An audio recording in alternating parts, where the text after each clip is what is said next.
हमारे साथ माले के नेशनल सेक्रेटरी हैं दीपांकर भट्टाचार्य। दीपांकर जी, कल प्रधानमंत्री का एक रोड शो है पटना में, कहा जा रहा है इतिहास में पहली बार है और इतिहास बदलेगा। देखिए, कुछ लोग हैं, मोदी जी कुछ भी करते हैं उसको मास्टर स्ट्रोक बताते हैं, कुछ भी करते हैं कहते हैं उसको कहते हैं कि इतिहास में पहली बार, दुनिया में सबसे बड़ा। तो पटना में अगर आ रहे हैं तो रोड शो कर रहे हैं, कर सकते हैं, कहीं भी जा सकते हैं, कर सकते हैं। लेकिन हमने जो रोड शो का पैटर्न देखा है, आम तौर पर मोदी जी को जब भी किसी चुनाव में उनके मन में संशय पैदा होता है कि बात बन नहीं रही है, तब वो हवाई जहाज़ से उतर करके, आजकल हालांकि वो कह रहे हैं कि हेलीकॉप्टर से बाई रोड हम जा रहे हैं, तो रोड शो पे उतर आते हैं।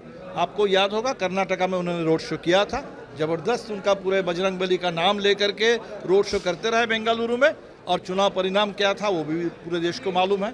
हमें लगता है बेंगलुरु के रोड शो का जो परिणाम निकला था, बिहार के में पटना के रोड शो का भी वही परिणाम निकलेगा। आपने एक बात कही कि 4 जून को बीजेपी साहब तीसरी टर्म नहीं देखने जा रहे मोदी, क्यों लग रहा है? ये तो 3 चरण के संकेत से लग रहा है, मोदी जी के भाषणों से लग रहा है। मोदी जी के भाषण का, उनके लैंग्वेज, उनका बॉडी लैंग्वेज, इस तरीके की बातें कर रहे हैं, और बातें आमतौर पे कम्युनल बातें कर रहे हैं। हर चीज़ पे, क्रिकेट में भी हिंदू मुस्लिम कर रहे हैं, रिजर्वेशन में भी हिंदू मुस्लिम कर रहे हैं, और हिंदू मुस्लिम करते करते अदानी अंबानी का उन्होंने नाम ले लिया कि अदानी अंबानी काला धन टेम्पो में भर भर करके पहुँचा रहे हैं। तो एक बात वो तो कन्फेशन था देश के सामने, क्योंकि पूरे देश को पता था कि मोदी जी ने काला धन खत्म कर दिया। मोदी जी यही दावा करते थे नोटबंदी के समय से, और आज अगर 2024 में आके कह रहे हैं कि काला धन है और अदानी अंबानी टेम्पो में भर के पहुंचा रहे हैं, तब तो ये उन्होंने ज़बरदस्त देश के सामने कबूल कर लिया कि काला धन वो रोक नहीं पाए।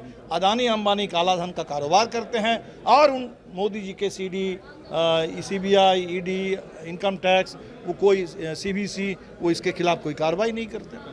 देखिए, निश्चित तौर पर अब जब पीएम मोदी का पटना में रोड शो है, उससे पहले दीपांकर भट्टाचार्य ने कहा कि उनकी ज़मीन जो है वो खिसक रही है और इसीलिए वो रोड शो कर रहे हैं। कर्नाटक में उन्होंने रोड शो किया था, परिणाम सबके सामने है। वहीं उन्होंने कहा कि जिस तरीके से काले धन पर नरेंद्र मोदी कह रहे थे कि ख़त्म हो गया, लेकिन उनके मुंह से ये बात खुद निकली कि जो अडानी हैं, अंबानी हैं, वो ऑटो में काला धन भर भर कर पहुँचा रहे हैं। तो इस पर ED और CBI कार्रवाई क्यों नहीं कर रही? कैमरा सहयोगी पंकज के साथ ABP न्यूज़ के लिए आर्यन आनंद, पटना।